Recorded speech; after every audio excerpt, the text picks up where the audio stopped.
Hi Larry, long time no see. I hope you're doing well. Congratulations on becoming a verb. I read about your vocal cord problems in that open letter that you published, and I have an opportunity to hopefully get you a message about what I think is going on. I've been a massage therapist for the last 15 years. I actually call myself a body mechanic because what I do goes so far beyond massage.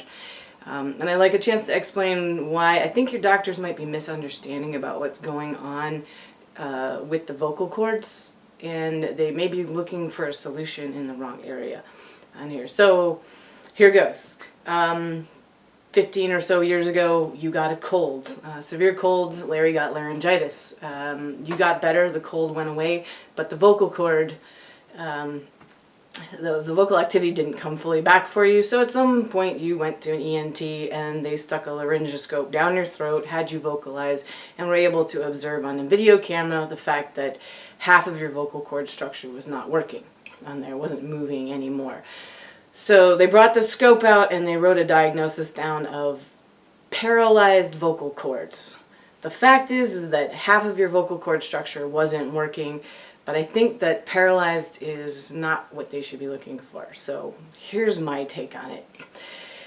You had a severe amount of inflammation and swelling in the tissues of your throat because of the bacterial or viral war that was going on in those tissues on there. Everything ended up swelling up so large that all the structures were touching each other, and so there was no ability to get air over the vocal cords or get them to vibrate because they were so inflamed on there, and they just became that big puffy raw tissue that you get on there. But you got better, the cold went away, all the swelling went down in the area, but you still weren't vocalizing properly on there. What I maintained happened was that your vocal cords have become immobilized on there. And I also believe that you have two major contributing factors to having problems in this area. One of which your doctors may know about if they did a good health intake history on you. And the other one I don't think that they probably came up with. I didn't even myself until I got this book and looked up the digastric muscles in it on here. So your saxophone playing over the years greatly affected the amount of mobility that you had in the neck muscles in the throat, and they are putting a lot of pressure on the structures and the ability for the vocal cords to move on there. That's the first one that I think your doctors maybe could have figured out on their own on there. I also refer you to anatomist named Whitney Lowe in the massage therapy world, and he has done an extensive amount of explanation about how bad extended playing of saxophones are for the neck structure and a lot of things going up into the skull. And what I discovered in Travell and Simons is that there's been a lot of correlation between people who breathe with their mouth open a lot, and I think you're great, but I gotta say that's one of the things I remember about you when I knew you in high school is that you always tended to have your mouth open quite a bit, and I remember noticing because if I did that it would have made me crazy because that much air going over my teeth would have just, and I'm a little obsessive compulsive about that. So I think that you had some partial contraction issues going on in your throat with the jaw position and the saxophone playing that were predisposing you to have some compaction and restriction issues within the throat structure on there. Now, because your vocal cords are not contractile tissue, they're somewhere between a tendon and a ligament on there. They're softer than a ligament. They're not like a tendon because they don't have any contractile muscle at the end of the tissue structure of the vocal cords that are spanning the space over the larynx on there.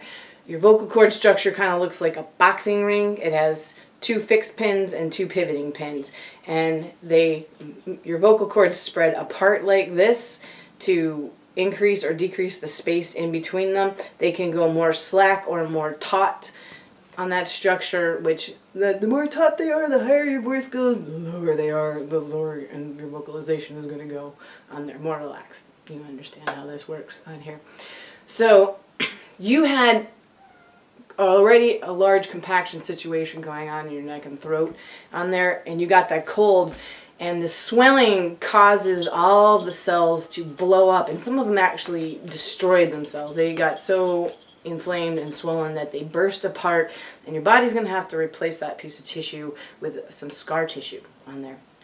That scar tissue is going to create an adhesion if it is in between a piece of tissue that's living and another piece of tissue that's living, and basically glue gets laid down in here. During that swelling process, they're going to come together.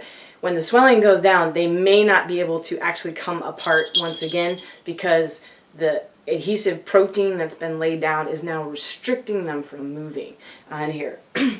So your doctors gave you a diagnosis of paralyzed because they observed a fact, which was that half of your vocal cord structure wasn't working. I argue that you are immobilized due to scar tissue. These two things, in the immortal words of Fat Tony, these two things, they are not the same on there. If your doctors are looking for a cause of paralysis, which would be in nerve impingement or death of nerves due to lack of circulation or pressure cutting them off, and what's really going on is that the tissue structures are glued together, they're looking in the wrong place to find a solution for your problem. And the techniques that I've developed over the last 15 years, using the bone structure and along with outside contact pressure and client participation, I think that we could actually free up the digastric muscles and all of the small muscles around the neck vertebrae and get you talking and speaking better. Now, I think that you've had at least one round of surgery since I read about this problem and I saw you in that last interview with Charlie Rose, because I noticed a little indentation on the side of your neck, so I'm guessing that they went in there and did a little bit of surgery on there. But again, if this hasn't helped and they're really struggling to find a cause, maybe you want to come see me or have me out there to come see you, because I do think that I can help with this on there. I teach a thing called Yamada body rolling on there, which is another way I can help you. I'll teach you how to work on your own structure and body, because you're actually the one who's going to have the most time to get this done. So I'm going to upload this now, and I hope it gets through on there. Good, so I don't know, hope to see you again. Thanks, bye.